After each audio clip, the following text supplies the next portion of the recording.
the New Arts and Media Studios in Milwaukee, I'm Charles Purcell. This is The Log.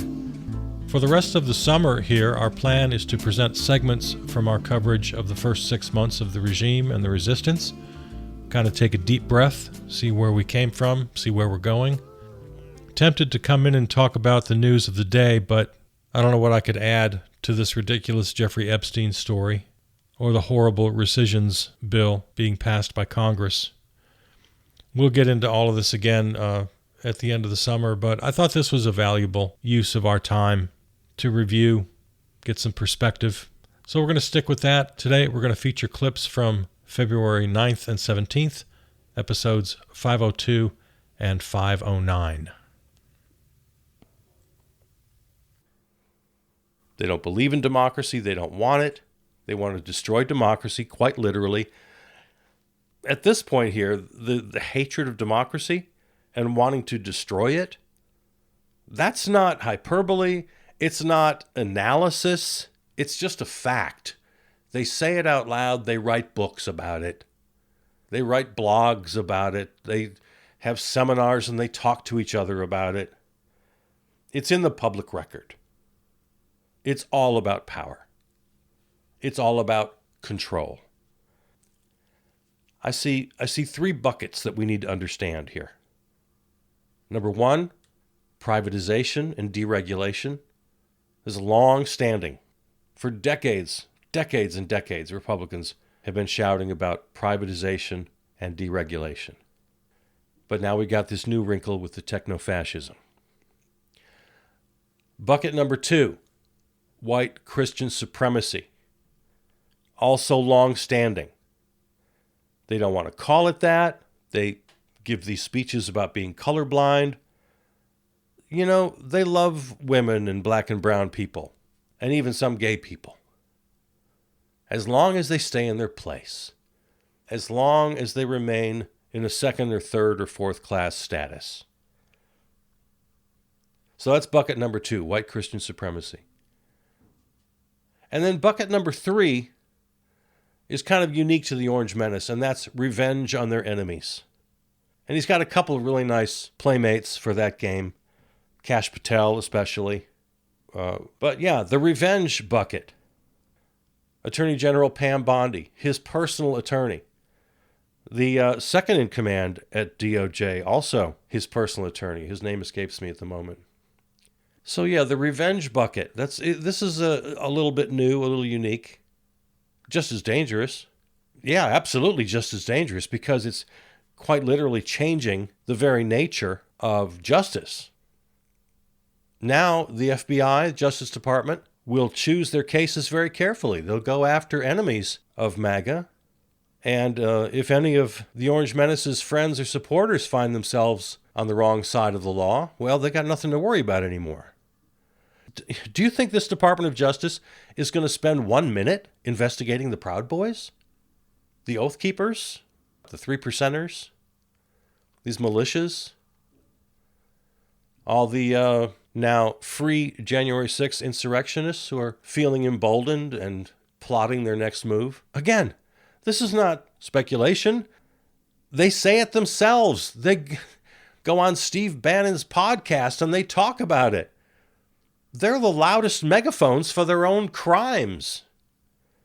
So do you think Pam Bondi and the Department of Justice or Kash Patel at the FBI will pursue any friends of the Orange Menace?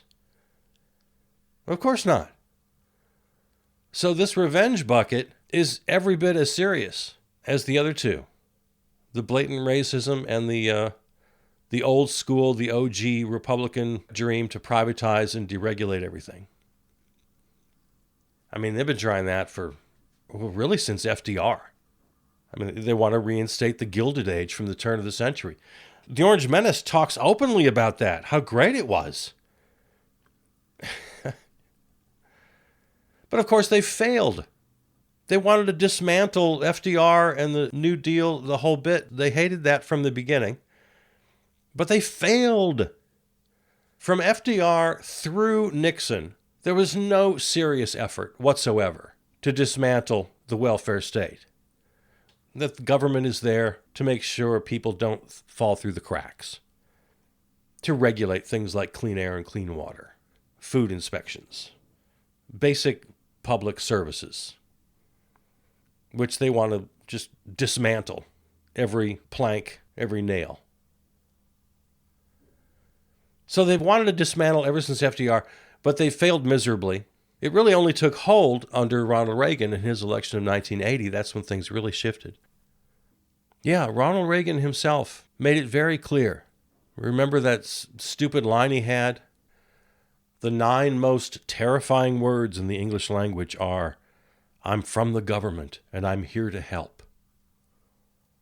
Yeah, that summed it up. They've wanted this for a very long time. That was from, mid-'80s, about the same time we had "Greed is Good," the famous quote from the movie. Remember conservative strategist Grover Norquist? He was big on forcing Republican presidential candidates to sign his pledge about low taxes and dismantling the government. He had a famous quote, if you remember.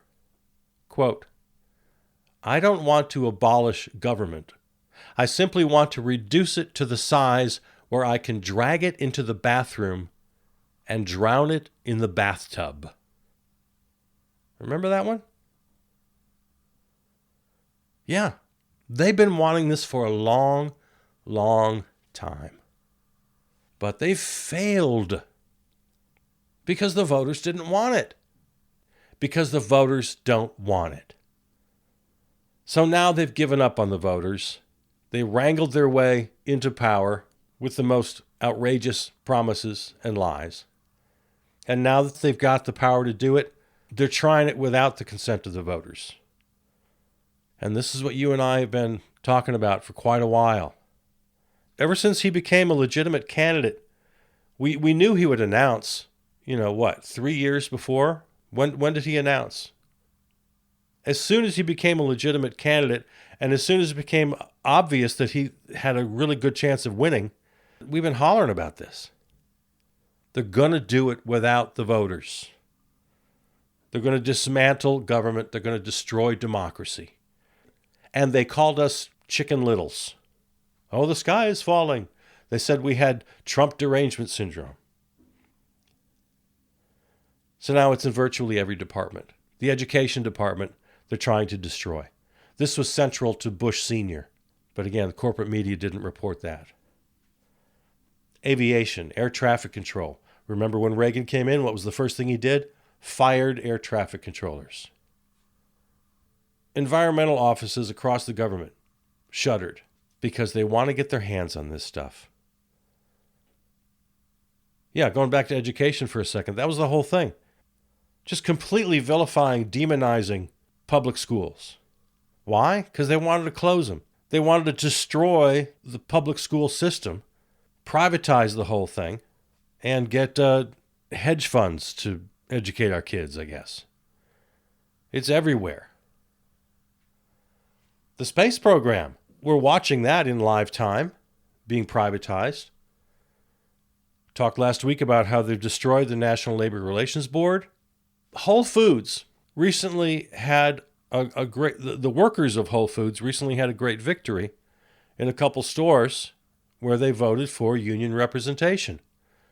But because the NLRB no longer exists, basically, there's no one to enforce it. So Bezos, owner of Amazon, owner of Whole Foods, has just decided, well, okay, even though the workers voted for a union, nobody to enforce it, so we'll just ignore it. OSHA, Occupation Safety and Health Administration, they want to abolish that. Why? Because it costs a couple extra pennies out of their profit to comply with safety and health standards. National Oceanic and Atmospheric Administration, NOAA, they want to dismantle that. Why? We can't have science on the climate crisis. Bad for the bottom line. So they're virtually stripping all public health responsibilities, public and private, from the feds. We'll either ignore the problems, or if we can profit from those problems, then we'll do that. See, we tend to forget that over decades now, again, really since FDR, our tax dollars have gone into climate science, into medical research, created the internet. Our tax dollars have created everything that then private corporations have swooped in to hoover up the profits. We own this stuff.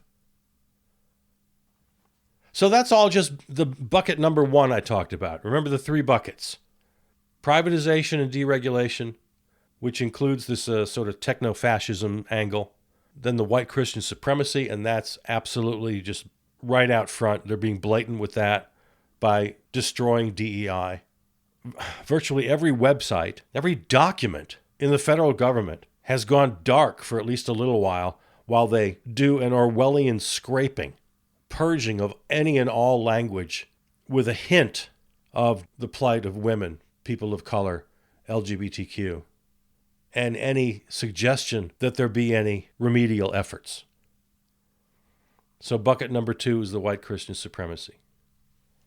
And then number 3, the revenge tour. Before I leave bucket number 1, deregulation and privatization, let's talk just a little bit more about this techno-fascism thing.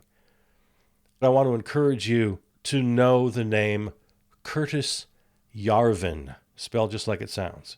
Curtis Yarvin, Yarvin.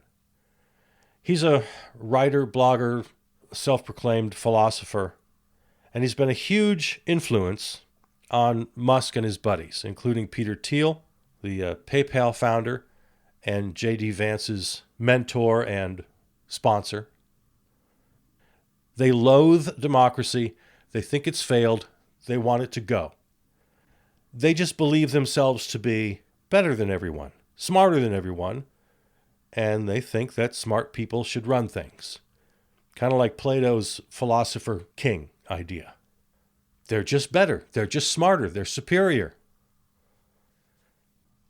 Let's jump ahead to bucket number 3, which would be the revenge part of this, and just ego for the Orange Menace. I don't need to spend too much time. It's all kind of self-evident. The DOJ is shutting down the FBI's Foreign Election Interference Unit because, of course, that's on the Orange Menace revenge tour. He and his followers will continue to say, oh, the Russia hoax. Just a reminder, Robert Mueller did get I forget how many, 10 or 12 convictions in the so-called Russia hoax. Yeah, guilty pleas, convictions. So, yeah, FBI's Foreign Election Interference Unit no longer exists. Some federal employees say they found a program downloaded to their government computers that could be used to sift through their team chats to search for keywords. Musk's team apparently is looking for signs of progressive thinking or disloyalty to the Orange Menace. Everything that's going on at DOJ and FBI, it's all about the revenge tour. But it's so much more than that, because it really will, and I guess we've already talked about this, it's going to create a real and present danger when, like Viktor Orban or Vladimir Putin or any other strongman dictator you can name, they use their power to prosecute enemies and to enable their friends. That's a fundamental and fatal change in our already flawed system, but it's hard to think about the flaws in the current system as anywhere near comparable to what's happening now. So ultimately, this whole project, the Orwellian newspeak stripping of climate protection, civil rights, minority rights, all of it from the U.S. government, the purging of perceived political enemies. Elections themselves will soon be meaningless. We'll still have them. They won't mean anything. We'll still have laws on the books. They won't mean anything. There'll still be a show. There'll be a show of elections. There'll be a show of a president, an inauguration. There'll be a show of votes in Congress. There'll be a show of speeches and rallies. Oh yeah, it'll be a big show. But like Putin, like Orban, like Xi. It'll just be a one-man rule. And the oligarchs and the sycophants will be just fine with everything. They're attempting to literally dismantle the government. And if they succeed, our votes can't save us. It'll just be a permanent one-party authoritarian state. All to achieve their ends, which, again, the voters have rejected for 80 years. It's the only way they get what they want. The only way they get what they want, their whole agenda, is to destroy democracy. It's the only way they get it. They've been trying for a long time to do it at the ballot box, and they've failed. I'm a little out of order here, but let's jump back to bucket number 2, white Christian supremacy, racism. Trump ordered a halt to all aid to South Africa.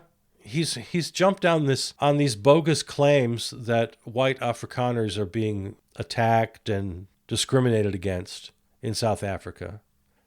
And apparently this is very much akin to this kind of bogus reverse racism where here in the United States, white Christians feel that they're the most oppressed. That's what's happening in South Africa as well. Any charges of discrimination against whites are either wildly exaggerated or just plain false. That's the crazy uncle at Thanksgiving. If you believe that, you're believing a really twisted and warped story. It's a very popular idea here in America. The Great Replacement Theory, all of that. White Christians are the most oppressed. The Orange Menace going to the Super Bowl, so the NFL decides to take the phrase "end racism" off the end zone. It's been there for the last several years, ever since the murder of George Floyd. And for the first time in 3 seasons, they take it off the field because the racist in chief is going to be there. Of course, they deny it, but sometimes, all you need is your nose. Just sniff it. Crayola, the crayons, right? They're bringing back 8 fan-favorite retired crayon colors, including dandelion, orange red, violet blue, and flesh. Do you remember when that sort of light brown, sort of beige color was called flesh? And in what some would call, political correctness or woke, they stopped using the word flesh many, many years ago, that name, because it implied that, only Caucasians, only white folks had that light beige color. So it's the default for flesh. So just inherently racist. Well, they brought that back because apparently, like Zuckerberg said in his statement, it's a new time. Trump signed an executive order targeting anti-Christian bias. Oh, by the way, I made that up about the flesh. That's not true. That didn't happen. Crayola did not bring back the name flesh for their light beige crayon. But you believed it, didn't you? Yeah, you did. Because it sounds like something they do. It sounds like something that could happen in this day and age, doesn't it? No, I made that up. That's a lie. But I wanted you to hear that, and I was curious what your reaction would be. And I'd love for you to contact me and tell me, but here's what I'm guessing. I'm guessing you thought that was horrible, and you totally believed it. Yeah, racism is just in full swing. You heard about that, a couple of the Doge guys? There was Big Balls and another one. I forget which was which. But one of them had just like openly racist posts about how, I was racist before it was cool, things like that. Well, when that came to light, he resigned, but then only a couple of days later, he was welcomed back. Musk said, no, I want you back. So he's been rehired already. That lasted like a couple of days. Yeah, he's an open white supremacist, open white nationalist. It's fine. Because, of course, Elon Musk is too. And why the press doesn't tell you that every day is just, well, that's our press. My once per episode reminder, please, for the love of God, turn off corporate media. You're being lied to every day. They're soft soaping all of this stuff. You got to go to non-corporate media. Just please go to non-corporate media. I get a lot of information from the Washington Post and the New York Times, but I understand going in what the limitations are. Sometimes you really need them, just like fast-breaking news. But do not rely on them for any kind of analysis. Don't rely on them for covering the stories that are being ignored by corporate media. You have to go to non-corporate media for that. Speaking of white supremacists, you heard the name Darren Beattie? You may have heard that in the news. He's the new acting undersecretary of the State Department. He was kicked out of the first Trump administration after getting caught attending a white supremacist conference. He claimed that January 6th was orchestrated by the FBI. He recently tweeted, quote, "Competent white men must be in charge if you want things to work in America." Yeah, he was hired by Marco Rubio, Secretary of State. All the Democrats voted to confirm him. He was billed as the normal one. Nothing normal about Marco Rubio.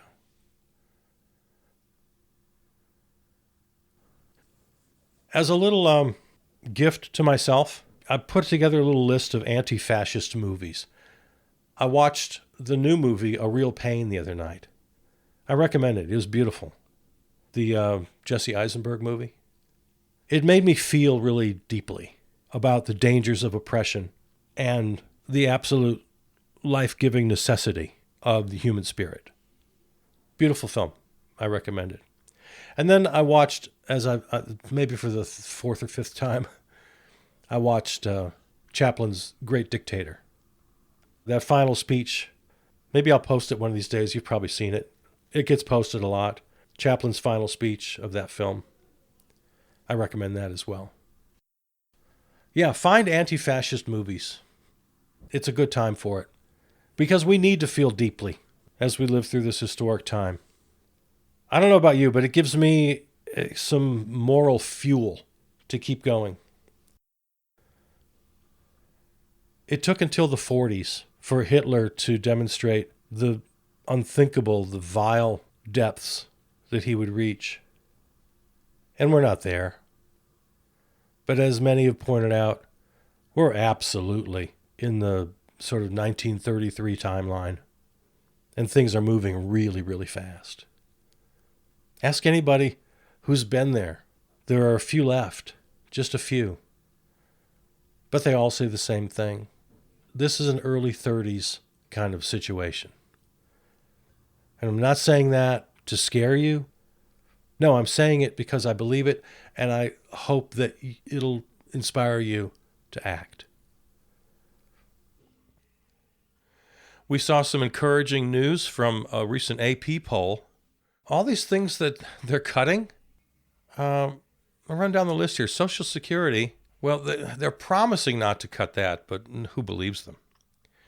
According to this AP poll that was just out recently, a huge percentage, almost 70%, thinks America spends too little on Social Security, let alone cutting it. They think they spend too little.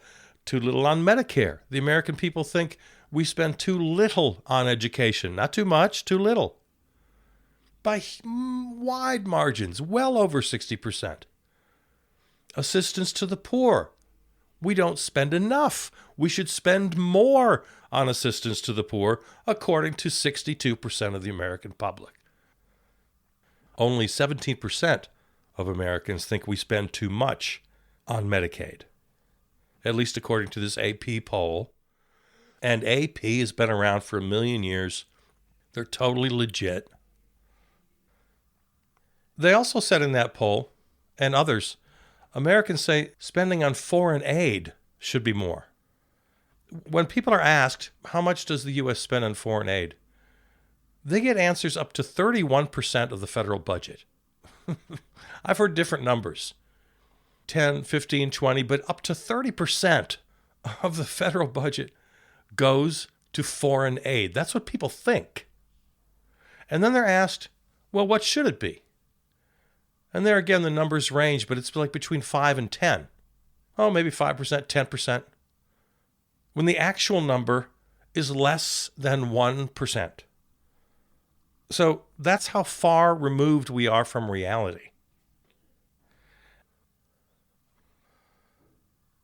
The Orange Menace tweeted over the weekend, quote, "He who saves his country does not violate any law." Writer DJ Grothy took the opportunity to give us some comparisons. Some other quotes in history. "The good of the state stands above the law." Hitler. "The law applies only to our enemies, not to our friends." Mussolini. "I alone am the revolution." Napoleon. "I am responsible only to God and to history, not to man's laws." That was Franco. And now, "He who saves his country does not violate any law." The Orange Menace. So that puts him in pretty good company, right?